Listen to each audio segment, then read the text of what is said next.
Welcome back to Neutrality Studies, everybody. Today, Bem-vindo de volta ao Neutrality Studies, pessoal. Hoje, pela primeira vez, a gente recebe o Dr. Vladimir Brovkin, historiador americano nascido na Rússia, ex-professor associado da Universidade de Harvard e autor de vários livros. O mais recente se chama A Rússia em Busca de Sua Identidade, de Vladimir Lenin a Vladimir Putin. Ele também apresenta um canal no YouTube muito interessante chamado História e Política com o Dr. Brovkin. Vladimir, seja bem-vindo. Dr. Brovkin. Vladimir, welcome. Thank you so much. Thank you, Pascal. Muito obrigado. Obrigado, Pascal. Estou muito feliz de estar no seu canal, que realmente busca neutralidade, que não toma partido, mas procura ser objetivo e equilibrado. Eu sempre acompanho o seu trabalho. Obrigado. Always follow you. Thank you. Well, thank you very much for that. I must say, though, Muito obrigado por isso. Mas eu preciso dizer, e repito isso com frequência, eu mesmo não sou exatamente neutro. Eu sou um neutralista. Tento mostrar às pessoas porque essa postura pode fazer sentido nas relações internacionais.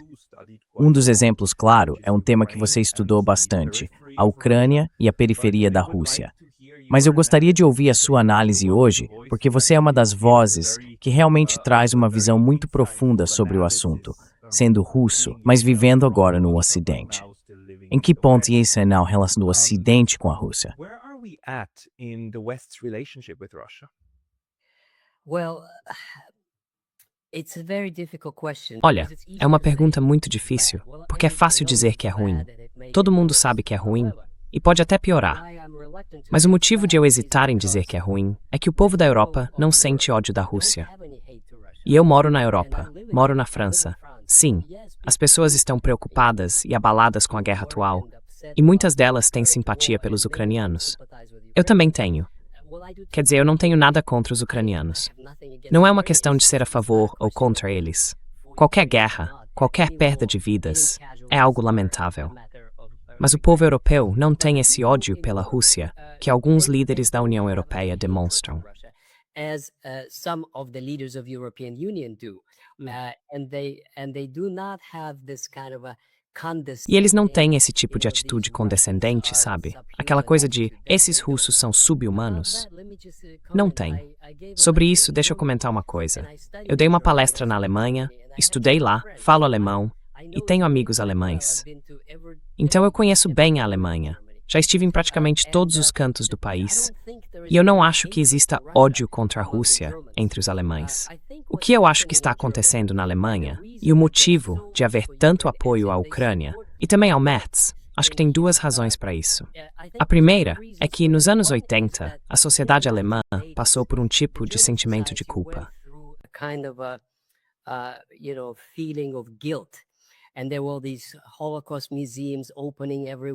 E começaram a surgir museus do Holocausto em todo lugar. E aquela geração sentia que a Alemanha, como nação, era culpada pelos crimes da era nazista. Agora, de repente, eles podiam dizer: ei, não somos os únicos, os russos também estão fazendo isso. Fazendo o quê? Lutando contra a Ucrânia. E quando aparecem todas aquelas imagens, sabe, de casas pegando fogo, isso faz muitos alemães pensarem: não somos os únicos vilões da história. Esse é um dos motivos pelos quais eles acham que agora é hora de culpar a Rússia. E muitos estudantes com quem eu conversei sentem essa raiva, porque têm empatia pelos civis que, na visão deles, estão sofrendo.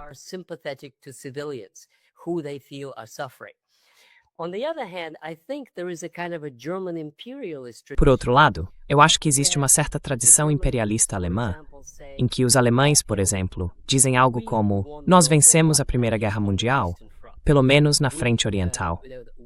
Eles mostraram aos russos, naquela época, um tipo de orgulho alemão, que eles não são apenas os perdedores da Segunda Guerra. E agora a Ucrânia está fazendo o que a Alemanha diz. Então, nesse sentido, é uma espécie de reafirmação do poder alemão. E isso, para uma certa geração, a mais velha, quando o Merz diz que vai restaurar a força da Alemanha, soa até atraente. E é por isso que existe algum apoio às políticas dele de ajudar a Ucrânia, mas não a ideia de uma guerra com a Rússia. Supporting Ukraine, but not for war in Russia. Absolutely not. And of course the figures De jeito nenhum. E claro, esses números de 40% ou 30% em várias regiões para o AfD, ou Alternativa para a Alemanha, mostram que a sociedade alemã não está se preparando para enfrentar a Rússia. Na verdade, eu tenho certeza de que se acontecesse uma crise séria, o governo alemão cairia. O povo alemão não vai permitir nenhum tipo de confronto com a Rússia. Eu acho isso impossível. É a mesma coisa na França. Eu moro na França. Eu conheço o povo francês. Eu converso com eles. Eles não estão satisfeitos com o Putin, nem com a guerra. Mas isso está muito longe de querer lutar contra a Rússia. Seria absurdo. Isso nem passaria pela cabeça da maioria dos franceses.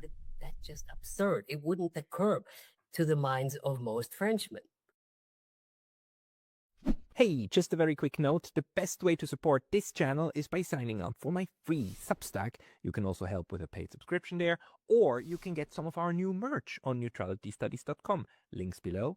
See you there.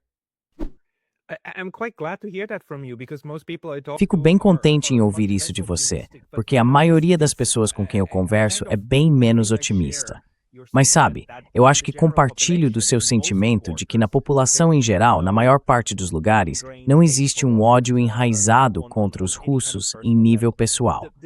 A diferença, pelo menos na minha visão, aparece quando a gente fala da forma como o público em geral enxerga a liderança russa, que é vista como responsável por boa parte da guerra que está acontecendo na Ucrânia.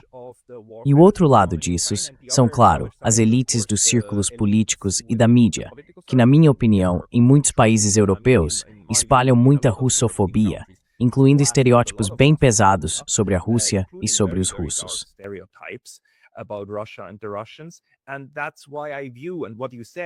E é por isso que eu vejo, e o que você disse reforça isso, como algo tão importante para os europeus, ou melhor, para a liderança europeia.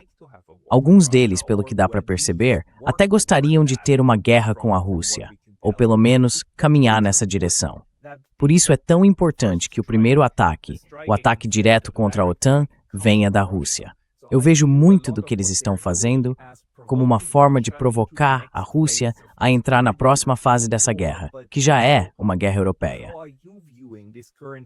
Mas como você enxerga essa escalada atual?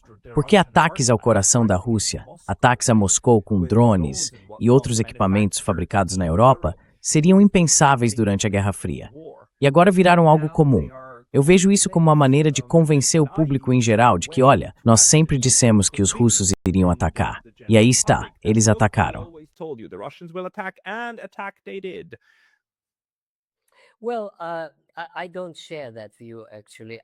Olha, eu não compartilho dessa visão, na verdade.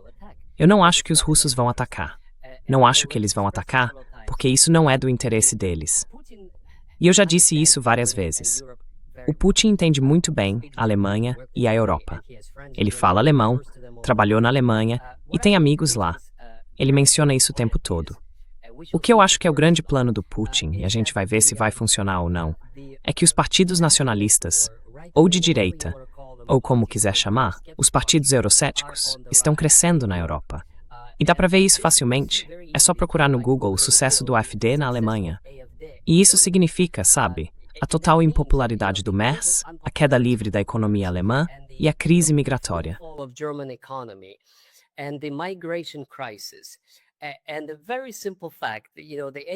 E o fato muito simples é que, veja, o AfD diz: a gente não quer ser apenas amigo da Rússia. Tudo o que queremos são relações normais e poder comprar gás russo, porque precisamos dele. E é absurdo negar isso, só porque não gostamos do que eles fazem. A gente não gosta de muitas coisas que outras pessoas fazem, mas isso não quer dizer que não possamos ter relações comerciais normais com elas. Então é por isso que, na minha opinião, o Putin, e eu concordo com ele, acho que ele está certo numa estratégia de longo prazo, acredita que os que odeiam a Rússia vão perder nas eleições, primeiro na Alemanha e muito provavelmente na França no ano que vem. Porque o Macron está totalmente desacreditado.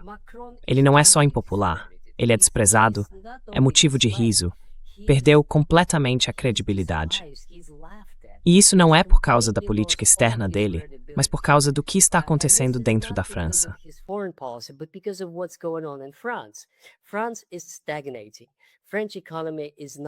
A França está estagnada. A economia francesa não está crescendo. A modernização da indústria do país não está acontecendo. E a crise da criminalidade é absurda, porque veja, Marselha é, sabe, um lugar como Los Angeles, é guerra de gangues. O tráfico de drogas é assustador e ninguém faz nada. É assim que o povo francês enxerga a situação. Então ele não vai conseguir, e o partido dele também não. Vai acabar sendo ou a esquerda ou a direita. E nenhum dos dois quer uma guerra com a Rússia. Os dois querem relações normais com a Rússia, Jean-Luc Mélenchon e Marine Le Pen. Então, seja qual for o resultado, não serão os belicistas que vão mandar na França. Agora, você também sabe, claro, da crise profunda em que o Reino Unido está. Sim, as elites britânicas odeiam a Rússia, mas o povo britânico não.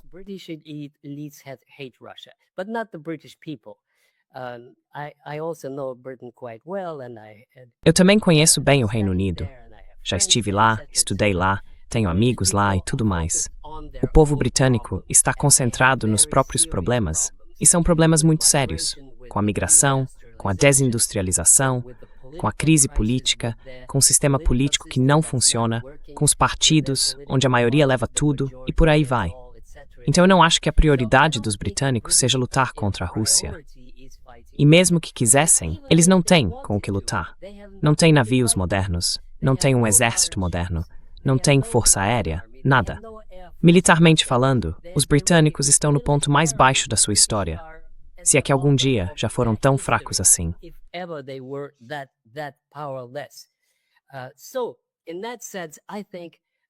Nesse sentido, eu acho que as relações da Europa com a Rússia estão muito, muito ruins. Mas elas podem melhorar em alguns anos, se a guerra parar. De qualquer forma, seja com uma vitória russa, ou com um acordo, um compromisso que seja aceitável para a Rússia. Então, na verdade, isso não me preocupa. As relações com os Estados Unidos, eu acho que são bem mais perigosas do que com a Europa. Porque nos Estados Unidos, o Partido Republicano e todo o Partido Democrata odeiam a Rússia. As elites odeiam a Rússia. As elites judaicas odeiam a Rússia. E muitos defensores da guerra dentro do Partido Republicano também odeiam a Rússia. E odeiam no sentido de achar que nós somos os número 1, podemos fazer qualquer coisa. O Trump vive repetindo que eles são a potência mais forte, mas eles já não são mais a potência mais forte. Só que continuam se enganando, achando que ainda são. A potência militar mais forte do mundo hoje é a China. The strongest military power on earth is China. And after that is Russia. E depois disso vem a Rússia. E só depois, os Estados Unidos. Mas os chineses estão quietos, sem mostrar o que têm. A única vez que mostraram foi naquele desfile militar. O nível de tecnologia que eles têm é inacreditável. De qualquer forma, o motivo pelo qual a situação com os Estados Unidos é perigosa é que o Trump está tentando conter as coisas, tentando conversar com o Putin, fingindo que existe algum tipo de normalização. Mas não existe normalização nenhuma. O que pode acontecer depois do Trump é totalmente imprevisível. E pode ser que uma pequena crise acabe escalando rápido. Sobre Cuba, sobre a Venezuela. Foi só a paciência do Vladimir Putin que salvou o mundo de outra crise dos mísseis em Cuba. E com o Irã, há pelo menos 3 situações que podem explodir a qualquer momento, porque os 3 são aliados da Rússia. E é só a paciência do Putin que mantém tudo isso sob controle, num nível administrável.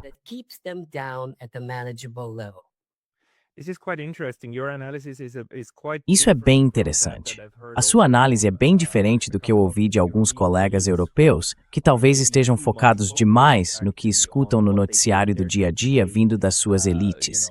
E a gente viu nos últimos anos como a Rússia tem mostrado disposição, especialmente no último 1 ano e meio, 2 anos do governo Trump, para dialogar com os americanos. E os americanos também dispostos a conversar com os russos, o que é algo completamente diferente do que é antes na Europa.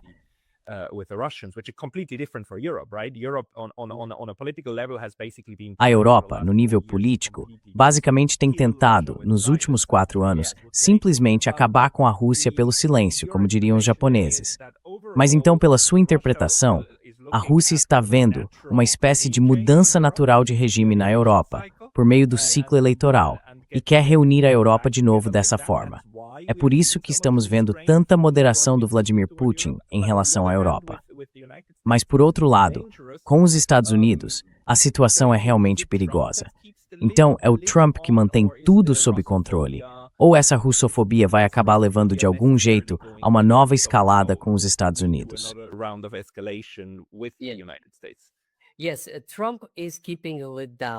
Sim, o Trump está mantendo a tampa fechada, e isso provavelmente é a melhor coisa que ele fez, considerando todas as outras coisas terríveis que ele já fez. Mas veja, eu quero colocar as coisas no devido lugar, dar ênfase ao ponto certo. Os russos não estão tentando. Eles não esperam que as relações voltem a ser como eram antes de 2014. Eu escrevi isso no meu livro. O divórcio entre a Europa e a Rússia vai durar muito tempo. É algo sério. É político, é cultural, é econômico. A Rússia já fez uma guinada para o Oriente. Então eles têm relações muito, muito próximas com a China, e o Putin está mantendo esse equilíbrio impressionante com a Índia, com a Indonésia e com os países da ASEAN. And with Indonesia and ASEAN countries, great relations with just about all of them. Ótimas relações com praticamente todos eles no Sudeste Asiático. Então, do ponto de vista econômico, a Rússia se afastou da Europa. Mas ela não quer lutar contra a Europa. E também não quer ser amiga da Europa. E tem mais uma coisa. Falando da sociedade, a sociedade russa hoje é muito, muito anti-europeia e anti-alemã. Bem mais do que o próprio Putin. Porque a mídia russa diz o tempo todo que todos esses mísseis e todos esses drones são fabricados na Europa. Então, eles veem os ucranianos como simples instrumentos na guerra europeia contra a Rússia. Nesse sentido, os americanos não despertam sentimentos particularmente hostis, porque no fim das contas, são vistos como uma potência rival, uma superpotência, e só isso.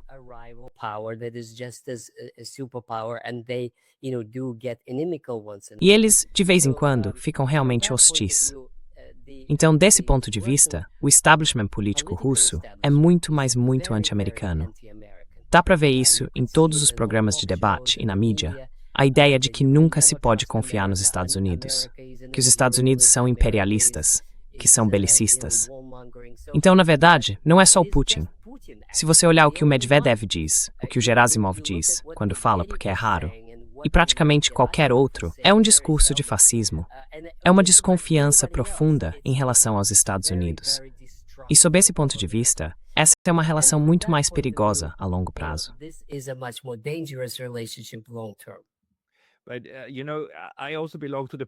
Mas sabe, eu também faço parte das pessoas que não confiam no Ocidente em geral, no Ocidente político, como Richard Sarkozy chama, e de forma mais ampla, nos Estados Unidos. Porque se eu olho isso de uma perspectiva russa, dá para ver que repetidas vezes eles quebraram seus acordos. A promessa de nem 1 centímetro para o leste, toda a questão da OTAN, os acordos de Minsk, a forma como Istambul, em 2022, foi sabotada, e as revelações da Merkel e do Hollande sobre como Minsk sempre teria sido apenas para ganhar tempo. Embora a gente possa qualificar isso um pouco, dizendo que também serve para justificar retroativamente as próprias ações deles.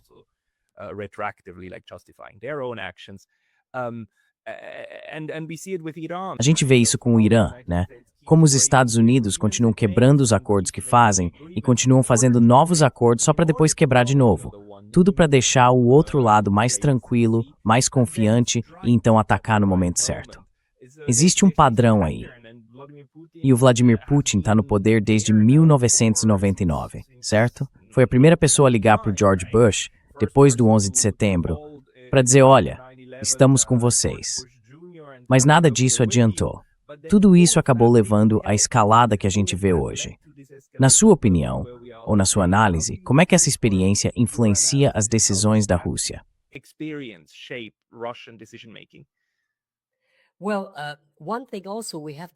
Olha, uma coisa que a gente também precisa ter em mente é que a Rússia está mudando de forma dramática e muito rápida. E veja, o Putin está no poder desde 1999. Então a gente pensa, são só 25 anos. Mas a Rússia de hoje é um país diferente. Não só em relação a 1999, mas também em relação a 2014. Exatamente. E isso é importante, porque em 2014, quando as pessoas no Donbass culpavam o Putin, por que você não tomou tudo em 2014? Por que não libertou o Donbass naquela época? A resposta que ele daria, mas não podia dizer publicamente, é que a Rússia não tinha condições. a Rússia não podia enfrentar militarmente o Ocidente, nem mesmo uma Ucrânia armada naquele momento. Agora a Rússia pode.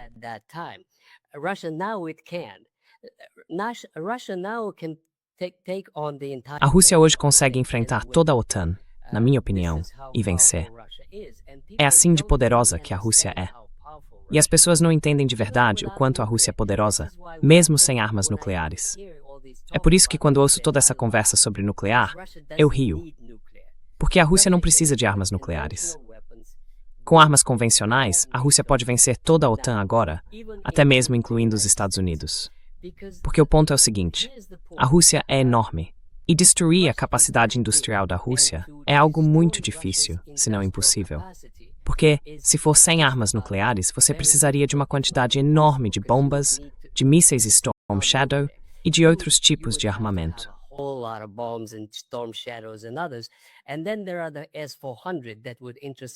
E aí tem os S-400, que iriam interceptar esses ataques. E eles estão espalhados por um território enorme. A Europa é muito mais compacta. Muito, muito mais compacta. Então, destruir o potencial militar da Alemanha é, na verdade, bem fácil, porque tudo está concentrado em uma área geográfica relativamente pequena. Nesse sentido, eu acho que eles estão brincando com fogo. Mas eu estou convencido de que enquanto o Putin estiver no poder, não vai haver confronto militar com o Ocidente. Porque os russos acreditam, e eu acho que com razão, que o tempo está a favor deles. Com o passar do tempo, a Rússia está ficando mais forte e a Ucrânia mais fraca.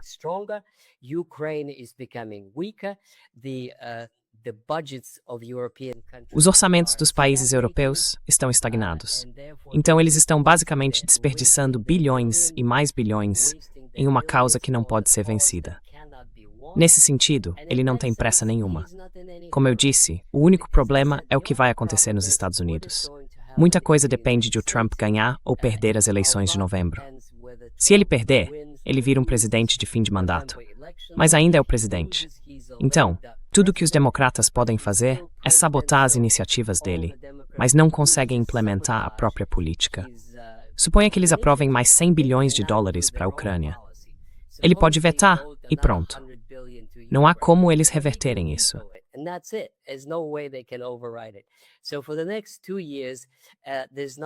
Então, pelos próximos 2 anos, não vai haver um grande envolvimento dos Estados Unidos.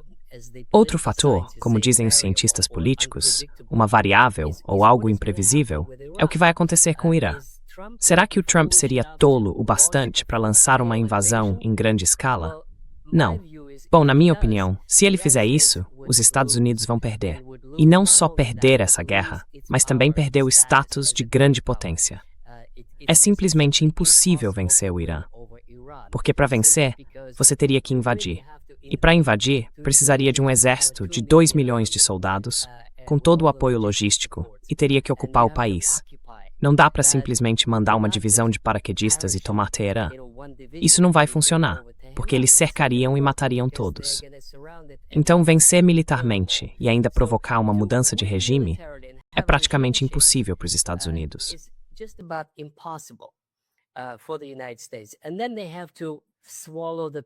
E aí eles têm que engolir o remédio e aceitar algum tipo de compromisso. Mas pelo tom da retórica e pelo orgulho ferido do Trump e de toda a elite dele, isso não parece provável. Eles não vão simplesmente engolir isso. Vão continuar lutando, de um jeito ou de outro. E isso significa que o conflito vai continuar. E também significa que eles não vão se envolver com a Rússia, porque não são ingênuos a ponto de entrar em 2 guerras ao mesmo tempo. Olha, o problema das elites americanas, na minha opinião, é que elas superestimam o poder dos Estados Unidos. Elas realmente acham que o país ainda é o mesmo de 50 anos atrás, o número 1. Mas os tempos mudaram. A China hoje é uma superpotência. Não era quando Putin chegou ao poder em 1999. Naquela época, era só um país do terceiro mundo em processo de industrialização, tentando alimentar sua população.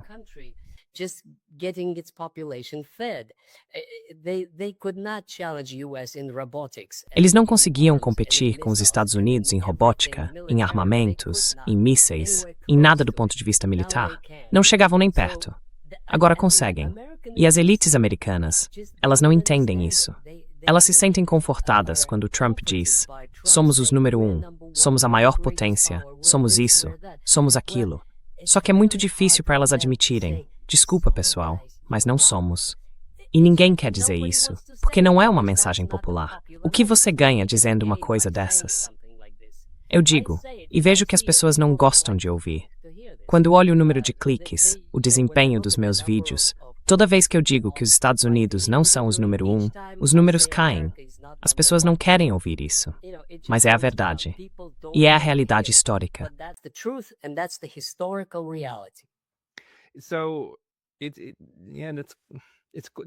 Então, é uma forma bem interessante de olhar para a dinâmica de poder.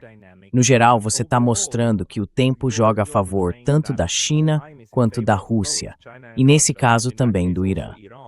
E mesmo que os Estados Unidos tentassem, isso só aceleraria o inevitável, que é o país ter que encontrar o seu lugar entre as outras grandes potências e também entre as potências regionais. Na verdade, a política externa americana é que ainda não se ajustou a essa realidade. Ainda tenta atuar em todos os palcos ao mesmo tempo, como se estivéssemos nos anos 60, e a diferença de poder fosse enorme. Exatamente. Mas o que isso provoca, afinal?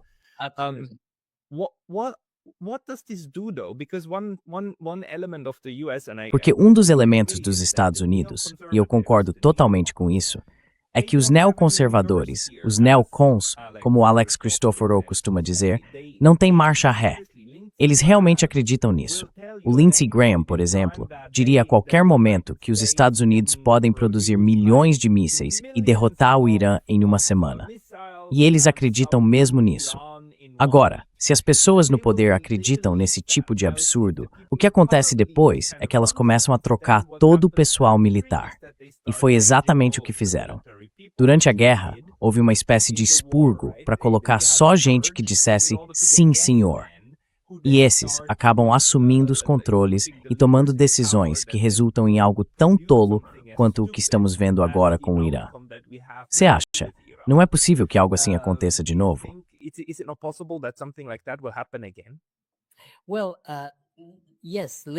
Bom, sim, o Lindsey Graham e outros, e olha, são muitos, muitos outros, vivem nesse mundo de fantasia em que os Estados Unidos ainda são o número um. E o Trump continua repetindo isso para ganhar popularidade. Mas existem profissionais militares nos Estados Unidos, no Pentágono. Quando eu era professor em Harvard, eu era sempre convidado para todo tipo de conferência, inclusive com analistas da CIA. E tem muita gente inteligente lá. Muita mesmo. Alguns deles, inclusive, hoje têm seus próprios programas, já aposentados como analistas. O Larry é um deles. Então eles sabem muito bem quais são os limites do poder americano. Sabem disso perfeitamente. Além do mais, tudo depende de para que lado as coisas vão caminhar.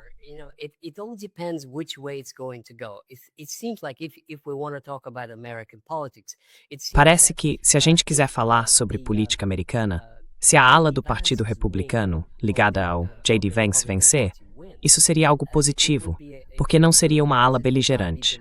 A posição deles é América em primeiro lugar e nada de guerras no exterior. Então seria uma postura de olhar mais para dentro do próprio país.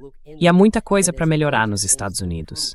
Infraestrutura, pontes que estão se deteriorando, ferrovias, várias áreas, o padrão de vida, a pobreza e por aí vai. Então, se eles vencerem, seria um tipo diferente de América, mais disposta a aceitar uma parceria com a China e com a Rússia.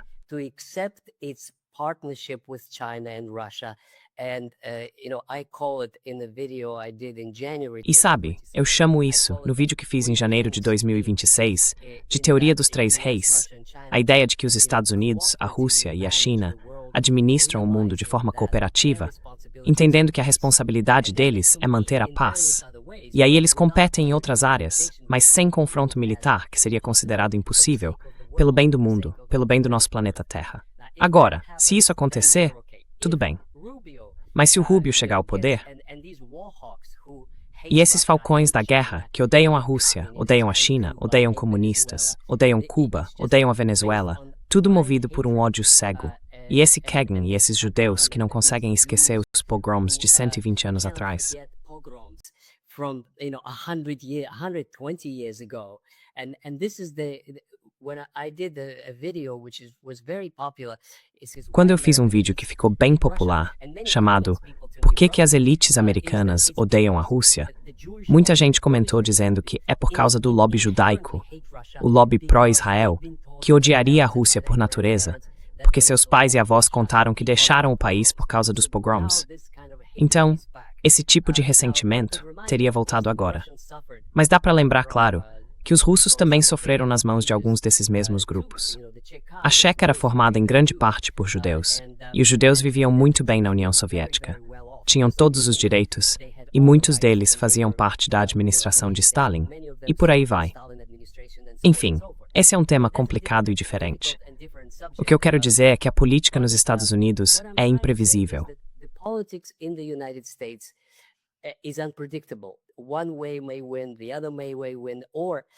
Um lado pode vencer, o outro também pode. Ou, se o Partido Republicano se dividir, então os democratas podem ganhar na próxima eleição presidencial. E nem está claro ainda que tipo de democratas seriam, os mais à esquerda, os socialistas, ou os superconservadores como Biden. A política dos Estados Unidos é bem interessante porque continua imprevisível. Ainda há muitos caminhos possíveis nos próximos 2 anos. E é por isso, eu acho, que o Putin vai manter essa fachada de boas relações com o Trump. E é uma fachada. O Putin é esperto bastante para entender que não dá para confiar no Trump. Não dá para confiar em nenhum desses líderes ocidentais. Mas é preciso fazer parecer que estão conversando sobre possibilidades, sobre isso ou aquilo, desde que isso não leve a uma grande guerra. É só isso.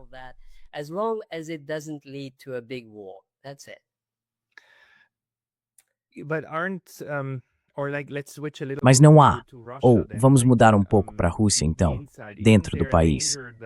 Não há um risco de que com todos esses ataques de drones acontecendo e com civis sendo mortos, e vamos deixar bem claro, do lado ucraniano, também há civis sendo mortos. Mas dos dois lados, se mais e mais civis morrerem na próxima fase da guerra na Ucrânia, e se os ucranianos, com apoio da OTAN e tudo mais, estiverem atirando e mirando em civis russos, não há um perigo de que a pressão popular acabe sendo para que a Rússia reaja? Quer dizer, os ucranianos fazem questão de criar o máximo de fumaça, literalmente fumaça, sobre cidades russas como São Petersburgo, durante o fórum, para mostrar algo como, ahá, vocês são vulneráveis, ahá.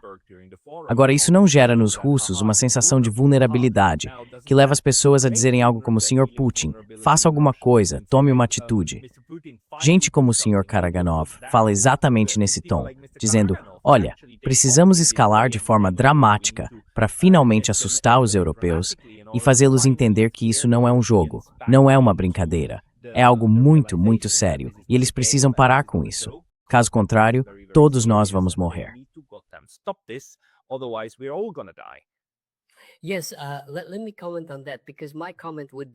Sim, deixa eu comentar sobre isso porque o meu comentário vai ser um pouco diferente dos outros convidados. Então, por um lado, sim, você tem razão. Existe uma pressão sobre o Putin para agir e ele está agindo. Algumas semanas atrás, eu fiz um vídeo chamado Vá Devagar sobre o jeito do Putin de conduzir a guerra, que era realmente muito, muito, muito lento. E há motivos para isso, mas agora ele mudou. E há muitos vídeos mostrando, inclusive entre os que você convidou, que a Rússia está se preparando. Agora ela está avançando de forma muito mais enérgica. Isso é, de certa forma, uma resposta àqueles ataques com drones. Então, deixa eu repetir o que eu disse. Quanto mais os ucranianos causam esse tipo de caos, mais determinados os russos ficam em avançar mais rápido e atacar com mais força.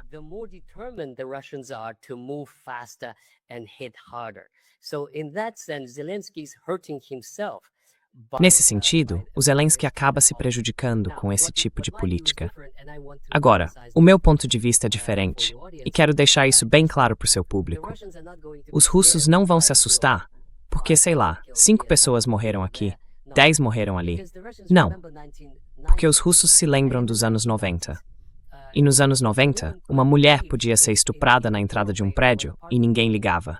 E se você chamasse a polícia estava de conluio com a máfia. Era uma completa falta de lei, uma onda de crimes pior do que o que existe hoje em Marsella. Então os russos não se assustam com um míssil que cai e atinge um prédio residencial, um entre milhões em Moscou. Hitting an apartment building, 1/1,000,000 buildings in Moscow. That is, good photo for Putin when Essa é uma boa foto para o Zelensky, mas na prática não muda muita coisa. Agora, os depósitos pegando fogo, isso sim é um problema. E tanto que eles estão tomando medidas urgentes para proteger esses locais. Estão fazendo de tudo. Já começaram a agir. Vão ter brigadas locais que vão patrulhar dia e noite, defendendo esses lugares com mísseis mais baratos, metralhadoras e vários outros recursos para se proteger dos drones. E há muitos outros programas que os russos estão desenvolvendo, com urgência, para se defender desses ataques de drones. Mas, mesmo que esses ataques se multipliquem por 1000, isso não vai mudar o rumo da guerra. Even multiplied by 1,000 is not going to change the course of war. And this is why it is laughable when E é por isso que chega a ser risível quando a imprensa britânica diz: eles atingiram um depósito em Kuibychev, ou sei lá, em Voronezh. Agora os ucranianos estão vencendo a guerra. Isso é absurdo. Simplesmente absurdo. Além disso, para cada um que diz que a Rússia é fraca porque não consegue proteger seus depósitos aéreos, deixa eu lembrar uma coisa. Se hoje, por exemplo, os russos mandassem um dos drones deles para atingir um depósito em Berlim, eu garanto que ele chegaria lá sem ninguém perceber. Ele atingiria o depósito e tudo estaria em chamas. Porque nenhum dos países europeus está preparado para defender sua infraestrutura crítica contra aviõezinhos de brinquedo voando baixo, capazes de incendiar um depósito com um simples fósforo. É só isso que seria preciso.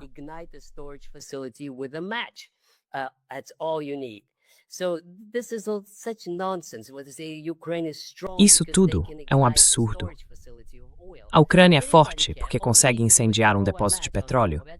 Qualquer um consegue. É só jogar um fósforo em cima, pronto, vai pegar fogo. É por isso que eu acho que a sociedade russa está pressionando o Putin para avançar mais rápido. E é exatamente isso que eles estão fazendo. As estimativas, segundo especialistas militares, e eu não sou um deles, é que levaria uns 2 ou 3 meses para tomar Kramatorsk e Slaviansk e limpar o resto de Donbass. Isso seria enorme, porque essas são cidades fortificadas, com bunkers de concreto construídos ao longo de 10 anos. Então a grande questão é o que vem depois disso. So the big question is actually what happens next. And there's one thing that is clear, and I agree with Prokopievnik. Tem uma coisa que é clara, e nisso eu concordo com o Prokopievnik. Os russos vão continuar avançando. O Putin disse isso anteontem. Eles vão continuar avançando por toda a Novorossia. Mas ele nunca, curiosamente, nunca especificou onde a Novorossia termina. Agora, se você olhar mapas históricos, se você simplesmente digitar no Google Maps Novorossia, vai aparecer a visão histórica do que era Novorossia. E isso é bem claro. Inclui Odessa, Nikolaev, as províncias de Dnipropetrovsk e Kharkov. É isso. Agora alguns mapas mostram também Poltava e Sumy do ponto de vista histórico.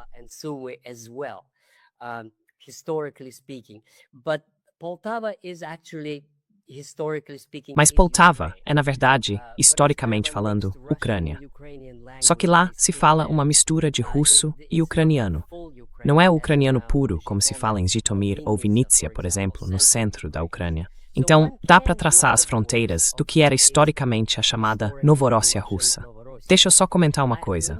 Um dos meus livros foi sobre a Guerra Civil Russa. Mas, na verdade, a maior parte da Guerra Civil no Sul aconteceu no território da atual Ucrânia. E lá estavam os brancos e os vermelhos, e também os ucranianos, que, aliás, se chamavam de grupos insurgentes ucranianos, e foram eles que expulsaram os franceses e os britânicos de Odessa em 1919. These were the ones who expelled the French and the British in 1919 from Odessa. So if you look at how they perceived themselves at that time, se você olhar para como eles se viam naquela época, deixa eu te dizer uma coisa. Os cossacos do Don, que é a região de Donbass, jamais teriam pensado que faziam parte da Ucrânia. Na verdade, eu mostro no livro documentos que provam que eles planejavam lutar contra os bolcheviques junto com os ucranianos e depois criar laços federativos de amizade com a Ucrânia. Ou seja, Donbass e Novorossia não eram parte da Ucrânia. Nem mesmo na visão dos próprios ucranianos daquela época. A República Popular da Ucrânia não incluía Odessa. Não incluía. Eles definiram a Ucrânia do jeito que definiram, e esses eram os limites de Novorossia. Então essa era a percepção deles. a percepção histórica da Ucrânia histórica. Enfim, isso é sobre geografia e sobre percepções. That's about geography and perceptions. Isso é muito interessante. E aqui, claro, a gente precisaria de dados atuais para entender quais são, de fato, as percepções no terreno. Mas no momento, infelizmente, acho que isso não é possível de forma objetiva. Mas podemos deixar esse ponto de lado. Eu achei muito interessante a maneira como você descreveu a estratégia do Vladimir Putin e como o avanço mais rápido agora é basicamente a resposta ao problema, aos ataques. Porque, para mim, se eu tivesse que resumir, o que você disse significa que a liderança russa atual está, de certa forma, combinando duas estratégias.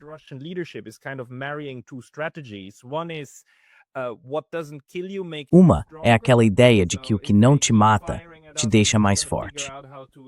Então, se continuarem atirando contra a gente vai descobrir como interceptar os drones e tudo mais. E fazemos isso ao mesmo tempo em que seguimos aquela lógica de esconda sua força e espere o momento certo.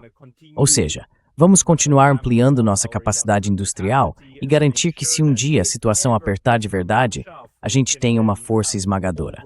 E se os europeus quiserem nos subestimar, tudo bem, continuem subestimando, porque no fim das contas, quem sai perdendo são eles mesmos.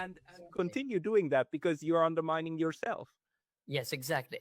Moreover, this is exactly as you say, because Sim, I've heard exatamente. E mais, é isso mesmo que você disse, porque eu ouvi em algumas discussões que os russos estão agora se esforçando muito para aumentar a produção dos mísseis Kinjal e de vários outros tipos de mísseis hipersônicos. E esse é um dos maiores diferenciais da Rússia em relação aos Estados Unidos e ao Ocidente, aos fabricantes ocidentais. Deixa eu explicar assim. Todo mundo sabe que os mísseis americanos são super caros. Um Storm Shadow, da última vez que eu vi, custa 2,5 milhões. Por que eles são tão caros? Bom, são caros porque tudo é caro. A mão de obra é cara. Well, they're so expensive because everything is expensive. Labor is expensive, taxes are high. And this is why Sabe, os impostos são altos. E é por isso que os mísseis americanos, esse é o calcanhar de Aquiles dos Estados Unidos, são tão caros. E eles são caros porque há uma margem enorme de lucro, já que não é realmente uma economia capitalista, onde o mais barato e o melhor ganham o contrato. Nesse sentido, eu venho dizendo isso há muito tempo. A indústria militar americana é como a indústria soviética. Em outras palavras, existe um único produtor e um único dono. Esse dono é o governo dos Estados Unidos. Não há concorrência, e o Congresso americano está disposto a pagar qualquer preço. Eles dizem logo de cara, queremos o melhor, e vamos pagar o que for preciso. we want the best, we'll pay anything it costs. And this is why they drove up their prices. E é por isso que eles aumentaram tanto os preços, a ponto de se tornar impossível ter produção em massa. É por isso que existe uma crise de mísseis Patriot, porque é caro demais para produzir e porque eles não querem produzir em grande escala. Se fizerem isso, o custo cai. Mas o objetivo deles não é armar o próprio país para uma luta patriótica contra todos os inimigos. O objetivo é ganhar dinheiro, e esse é o problema. Já na Rússia, o sistema é bem diferente do lismo que existe no Ocidente. É o que eu chamo de sistema político e econômico tradicional russo. Uma existia na época de Pedro o Grande.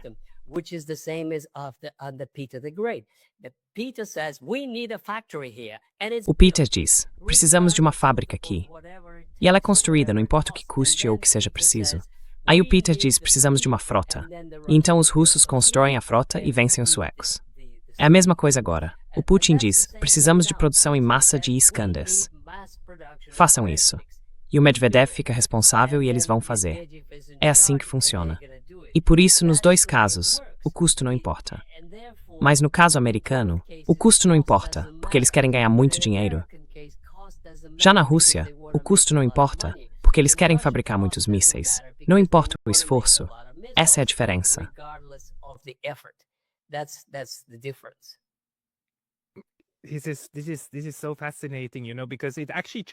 Isso é muito interessante, sabe? porque combina com o que eu também ouço do Greg Mello, que acompanha bem de perto o complexo industrial nuclear nos Estados Unidos, lá na costa oeste. Ele diz que essas empresas têm um problema enorme para encontrar mão de obra qualificada, porque todos os bons empregos agora estão no setor de tecnologia da informação. E, no geral, toda a indústria de armas nucleares funciona mais ou menos do jeito que você descreveu. É simplesmente extremamente caro, quase inviável, modernizar todos esses mísseis e toda a tecnologia que eles têm.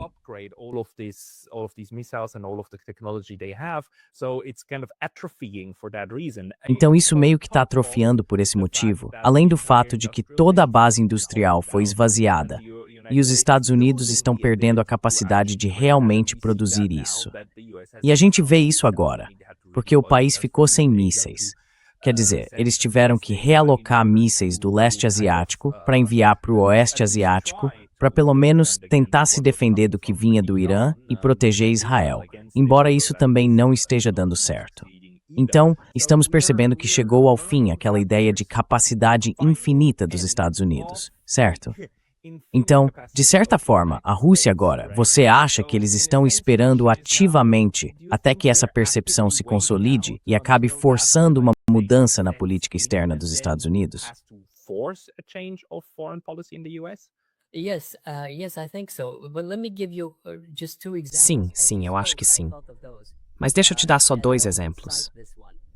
Enquanto você falava, pensei neles, e eu costumo citar esse. Sabe o caça F-35? Acho que ele é vendido no mercado mundial por 135 milhões de dólares. Agora, se você olhar o Su-57, que é o melhor avião russo, comparável, alguns dizem até melhor, mas pelo menos da mesma categoria, ele é vendido para a Índia por 35 milhões. 35 contra 135. Isso mostra que os russos conseguem produzir equipamentos tão bons quanto, ou até melhores, por uma fração do preço.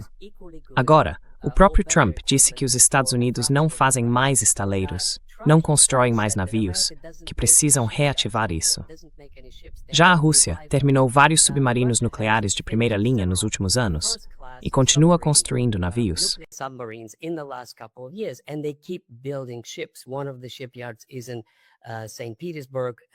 Um dos estaleiros fica em São Petersburgo, outro em Vladivostok. Então, a Rússia está produzindo armamentos muito modernos e avançados. Navios, mísseis, armas, aviões e por aí vai. Do ponto de vista militar, a Rússia está absolutamente confiante de que pode enfrentar qualquer um e vencer.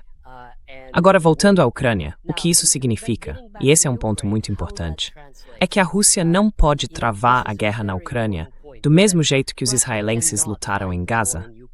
Eles não podem lutar como lutaram contra os alemães, ou como os americanos lutaram contra os alemães. Os americanos simplesmente bombardearam a Alemanha até o fim. Toda vez que você viaja pela Alemanha, tenho certeza de que você sabe disso, há fotos nas prefeituras mostrando como o país estava em 1945. Eu estudei na Universidade de Tübingen, que fica perto de Stuttgart.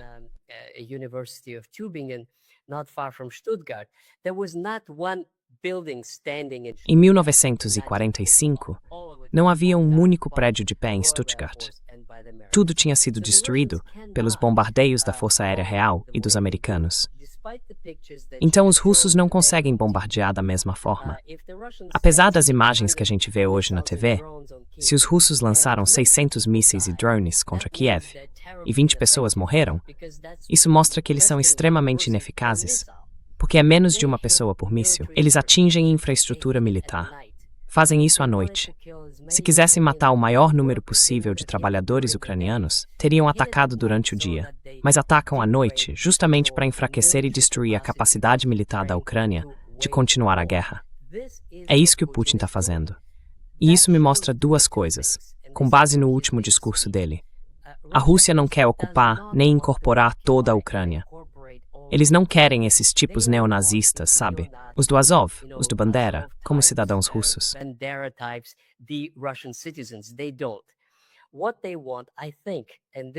Eles não querem isso. O que eles querem, eu acho, e essa é a minha interpretação, tentando ler a mente do Putin, é libertar, como eles diriam, a Novorossia. Isso vai desde Odessa, na fronteira com a Romênia e a Moldávia, até o norte, no mínimo até Kharkiv. mas talvez também Poltava e Sumy. O resto continuaria sendo a Ucrânia, mas uma Ucrânia que seria, digamos, um protetorado russo. Não faria parte da Federação Russa, mas também não seria membro da OTAN, nem da União Europeia. Ou seja, seria um país neutro, sob vigilância. E se sabe, tentasse violar qualquer acordo, eles simplesmente ocupariam o restante e instalariam o próprio governo, do mesmo jeito que os americanos fizeram várias vezes na América Latina. Just like Americans did numerous times in Latin America. On my channel, other people have compared the situation also to No meu canal, outras pessoas também compararam essa situação com a forma como a Rússia lutou na Guerra da Chechênia. No fim, a Chechênia continuou fazendo parte da Federação Russa, mas basicamente passou a ser governada por procuração, pelo, como é o nome dele, o líder checheno, Kadyrov. Isso, Kadyrov. É ele quem comanda, seguindo as ordens do governo central, e Moscou está satisfeita com isso. Então, por analogia, dá para dizer o seguinte: ainda existe uma parte da Ucrânia que Moscou, que Vladimir Putin e companhia, querem incorporar totalmente à Federação Russa, também para consolidar o controle. E isso é viável, porque as pessoas dessa região são simpáticas à Rússia. Por outro lado, quem não é simpático, você mantém separado. Ficam de fora, mas talvez sob algum tipo de Kadyrov ucraniano, alguém que garanta que essa área continue independente, mas sem representar uma ameaça. E aí pronto, encerra-se a questão. Yes, I think so. This is something that is Sim, eu acho que sim. Essa é uma situação em que ainda existem versões possíveis desse plano.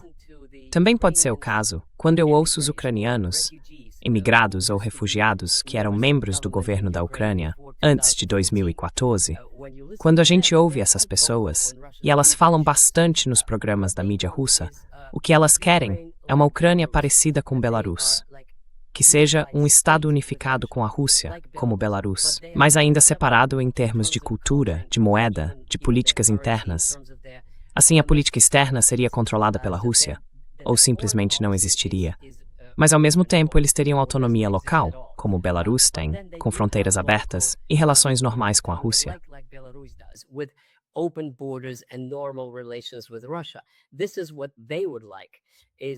É isso que eles gostariam. É o tipo de situação em que a Ucrânia continua existindo como um país reconhecido internacionalmente, como é o caso de Belarus, mas, ao mesmo tempo, fica bem próxima da Rússia.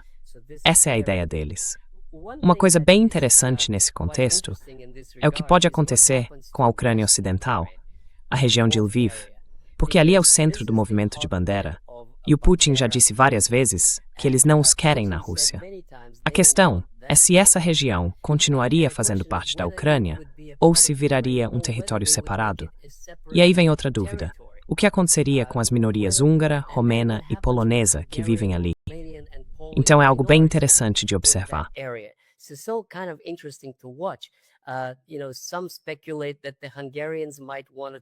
Sabe, tem gente que especula que os húngaros talvez queiram pegar essa região de volta. É uma área muito pequena, minúscula mesmo, mas ainda assim vivem ali cerca de 500 mil de húngaros. E Chernivtsi já pertenceu à Romênia. Então isso é interessante. O que será que vai acontecer nessa região? Certamente não faz parte da Federação Russa, mas se eles vão dividir o território ou criar um estado separado, eu não sei. Mas toda essa conversa deixa eu enfatizar, Pascal. A Rússia vai vencer essa guerra. A questão é só em que forma isso vai acontecer depois, em relação às diferentes partes da Ucrânia e também em relação aos europeus.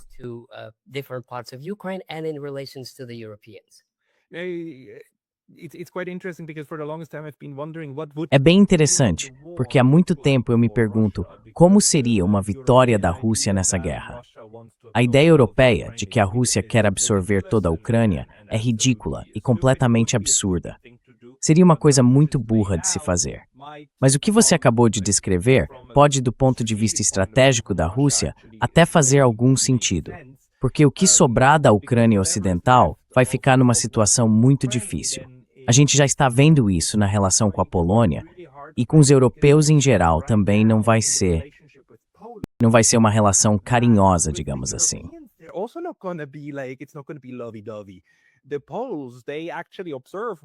Os poloneses, eles realmente estão vendo o que os banderitas estão fazendo, né? E não estão nada felizes com isso também.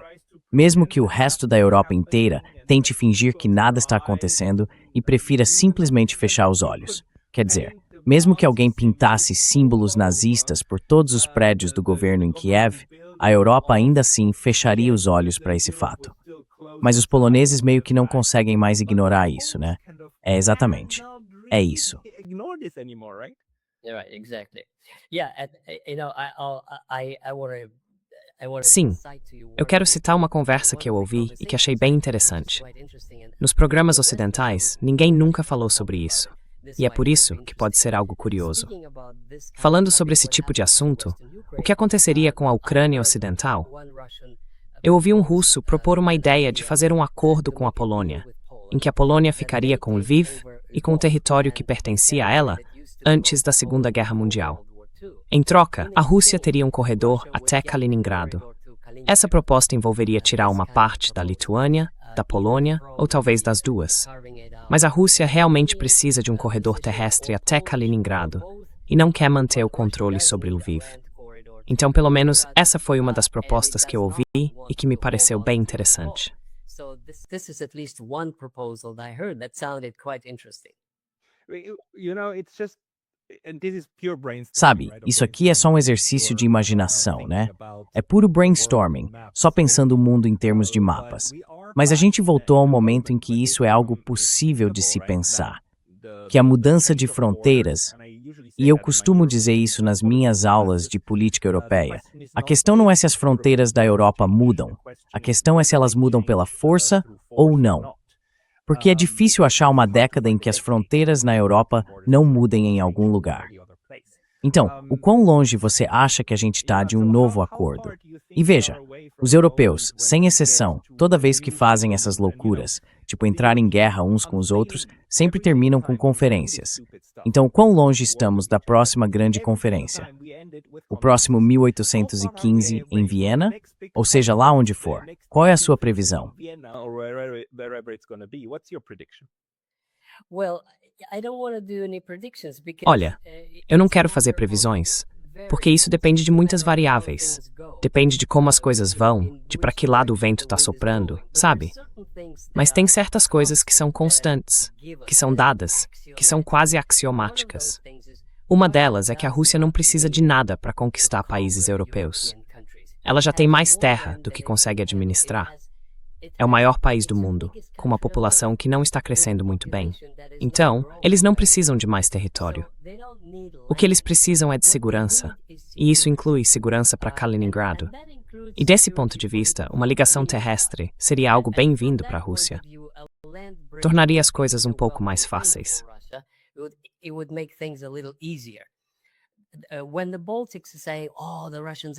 Quando os países bálticos dizem, os russos vão nos invadir, pode até ser, mas não por causa de território.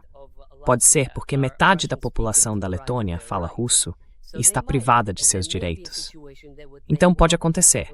Pode surgir uma situação em que eles pensem, bom, a Letônia a gente quer pegar de volta. Ou então dizem, restauram os direitos de cidadania, ou nós impomos as nossas condições. O mesmo vale para a Estônia. Os falantes de russo lá têm o status de não cidadãos.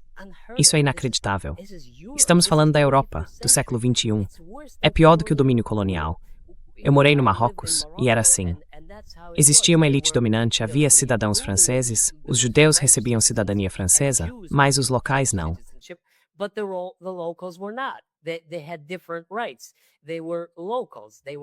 Eles tinham direitos diferentes, eram locais, e eram tratados como tal. É assim que os estonianos estão tratando a minoria russa, mas em Narva, eles são maioria, uma maioria concentrada. Então veja, se a Rússia vencer a guerra na Ucrânia, eu não ficaria totalmente surpreso se dissessem aos estonianos, ou vocês dão a eles direitos de cidadania, ou nós vamos entrar para libertá-los. Existem essas possibilidades, mas a Rússia não precisa de forças de ocupação. Não precisa marchar até Berlim. Não precisa de nada disso. O foco deles é outro. Tornar a Rússia grande de novo e, na verdade, tentar alcançar não mais os Estados Unidos, mas a China. Porque a China, industrialmente, está mais avançada que a Rússia.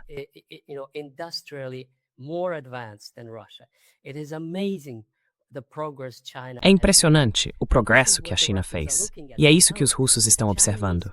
Eles dizem, ora, se os chineses conseguiram criar uma indústria automobilística do zero, sem nada em 1990, e agora estão conquistando o mundo com suas exportações de carros, por que nós não podemos? Então agora, como eu disse, a dinâmica é diferente. Os europeus não entendem, e os americanos também. Esse núcleo euro-americano do Atlântico, eles não percebem que a história se moveu para o leste. Eles não percebem. Os chineses estão fazendo carros melhores, máquinas melhores, tudo melhor, ou pelo menos tão bons quanto os alemães e os americanos. E é por isso que os russos estão nessa posição única que Deus deu a eles.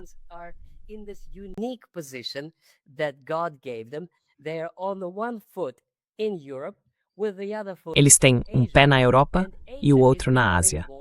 E a Ásia está se tornando cada vez mais importante para eles. Além disso, todos os recursos naturais estão na Sibéria, ou seja, na Ásia, e eles precisam de tempo e dinheiro para desenvolver essa região e torná-la mais habitável. Porque veja bem, tem mais uma coisa. Se você olhar para o mapa da Rússia, vai ver que existe só uma ferrovia, aquela que o Witte, um primeiro-ministro alemão do Nicolau II, construiu. E depois tem a que os soviéticos construíram. E só. 2 ferrovias. Essa imensa Sibéria, que é 2 vezes maior que os Estados Unidos, cheia de recursos, de petróleo, de tudo.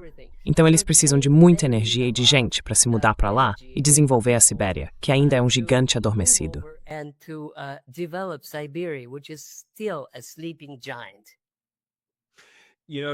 Sabe, isso é realmente fascinante. Quer dizer, eu teria várias coisas, até coisas meio impróprias que eu poderia dizer agora sobre os europeus, mas sabe, eles simplesmente não entendem. Acho que isso acerta em cheio o ponto, e poderia descrever toda a política externa das últimas décadas.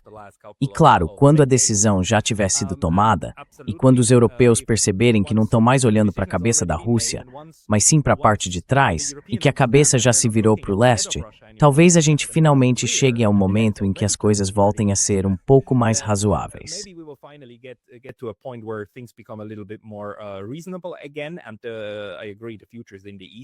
E eu concordo, o futuro está no Oriente. A Rússia é enorme. Começa bem aqui em Vladivostok, logo do outro lado do mar, e termina lá, não muito longe de onde você está. Então vamos ver para onde isso vai. Enquanto isso, para quem quiser acompanhar o seu trabalho, claro, eu recomendo que procurem o seu canal no YouTube. Também deveriam procurar o seu livro. Tem mais algum lugar onde as pessoas possam encontrar o que você faz?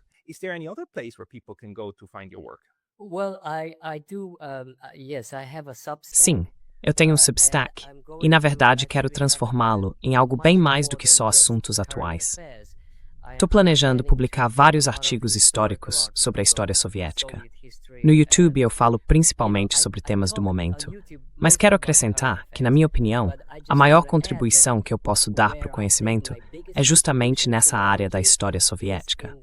O que eu descobri nos arquivos sobre a década de 1920, isso está no meu livro, A Rússia Depois de Lenin. E o que eu encontrei sobre as origens e os motivos do terror de Stalin acabou passando meio despercebido.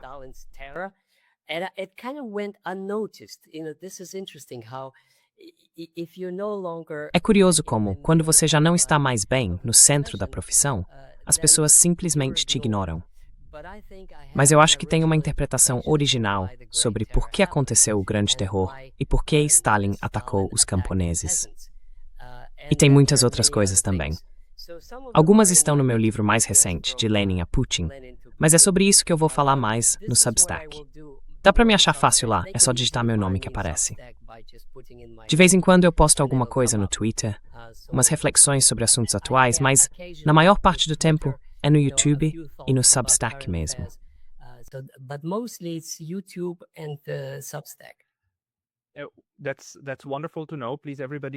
Que bom saber disso. Pessoal, por favor, confiram o trabalho do Vladimir Brovkin. E só mais uma curiosidade, a história não acabou. A gente não só vive novas histórias todos os dias, como também tem muita coisa ainda não descoberta. Eu acho isso fascinante, e estou comentando porque é realmente curioso o fato de que os soviéticos mantiveram uma embaixada no Japão o tempo todo, já que eles eram, claro, neutros até o dia 9 de agosto. E ninguém nunca pesquisou sobre isso. Ninguém, nem os russos, nem ninguém de fora. Ninguém sabe o que os diplomatas soviéticos faziam dentro do Japão entre 1941 e 1945. É fascinante. Pois é, ainda tem muito trabalho a ser feito nos arquivos, e você é a pessoa certa para acompanhar também nesse tema. Então, Vladimir Brovkin, muito obrigado pelo seu tempo hoje. Obrigado. Obrigado, Pascal. Thank you, Pascal.